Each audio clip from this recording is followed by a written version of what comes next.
We'll look at why church planting is the biblical and practical way for spreading the gospel around the world. And I want to explain why it is true to the biblical mandate that we've been given to duplicate ourselves.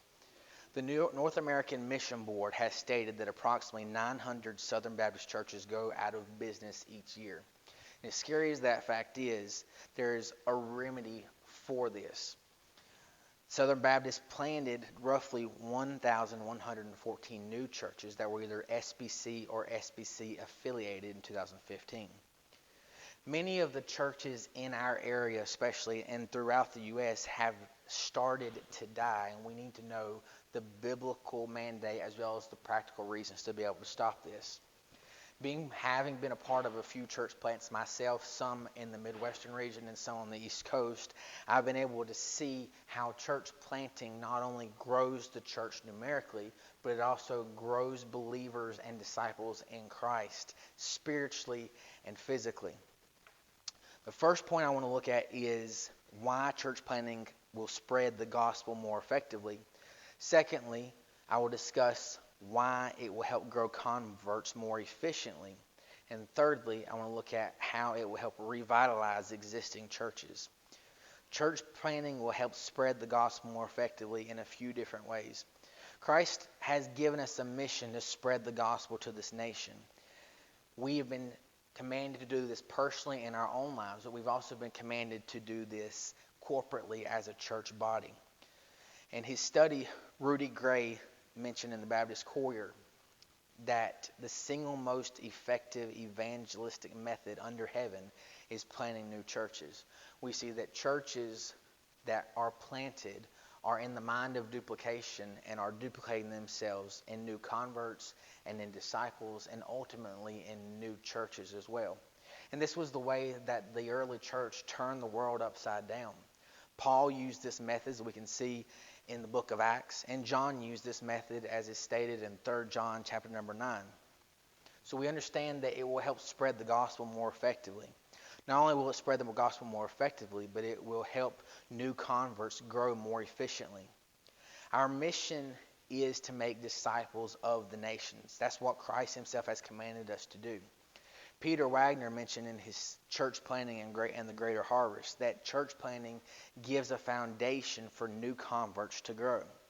Church planting not only gives a foundation for this to happen, but it's able to give us an example of pouring ourselves into others.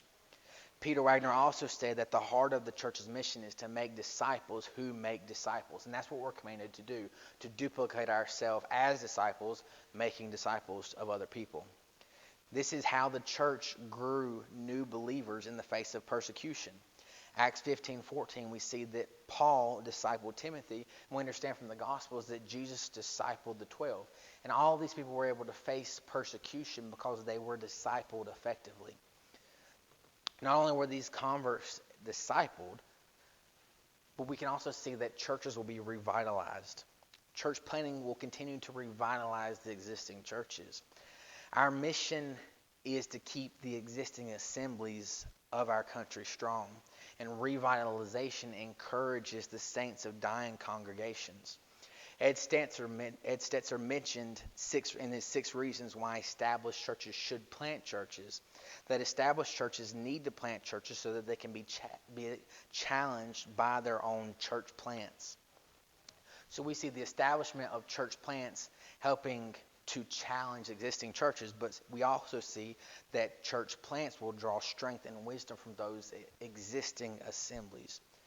Church planting has become the normative, as Tom Rainer mentioned in his 5 reasons for a wave of revitalization.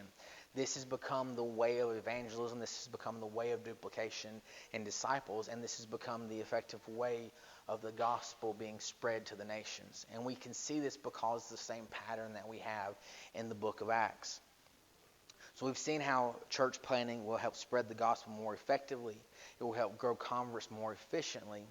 And we've seen how it will help revitalize existing churches.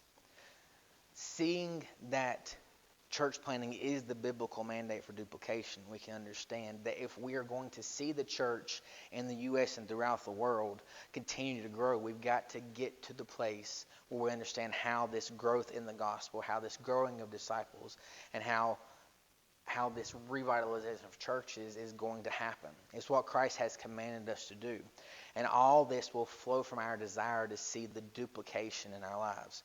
This church planting will help create a desire to see duplication in our lives, making new converts, duplication in making disciples, and duplication in helping the lives of our existing churches. Ultimately, these are the ways that the Scriptures have given us, the mandate that the Scriptures have given us for church planting and the reason behind church planting. But we still can rest in the fact that Christ has promised that he will build his church.